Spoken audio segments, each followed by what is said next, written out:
In the workshops and groups that I run, I use the concept of innocent ear, the innocent ear. The idea came to me, in fact, when I was listening to Radio 3 early one Sunday morning, as one does or one doesn't, when they played a piece of music without telling you who it was, that had played it, written it, when it was from, and you had to kind of guess and imagine and contextualize it. In fact, it was a piece of film music from the 1920s in a kind of end-of-the-world movie, and it felt like that.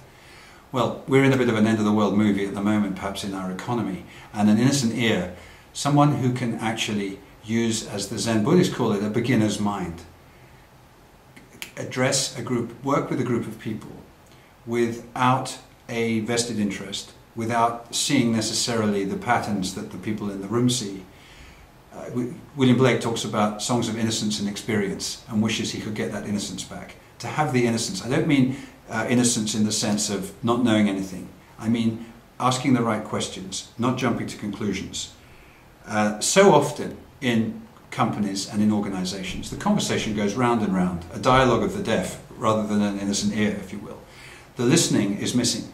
We're always thinking about what we're going to say next and not what the other person's saying and how we can build on it. One of the techniques I use is actually from improvisation theatre, where improvisers, I don't know if you're familiar with this, but in order to do this improvisation, they build on what the last person said. They're taught to say yes and rather than no but, which is what we say mostly in our business meetings.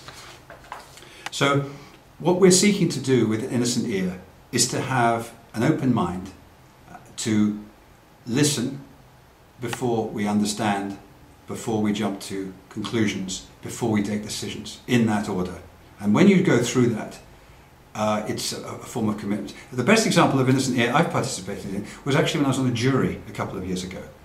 And I just wished all business meetings were handled as well as this jury that I was on. People said to me, well, hang on, were they all very qualified? It was a very complicated subject. Well, there was a postman, a mother of twins, a couple of people who had not got a very big education. And yet we were all listening to this case with an innocent ear. We spent a lot of time, we all established beyond any reasonable doubt what we felt. And we came together as a team and took a decision. And it was a wonderful feeling.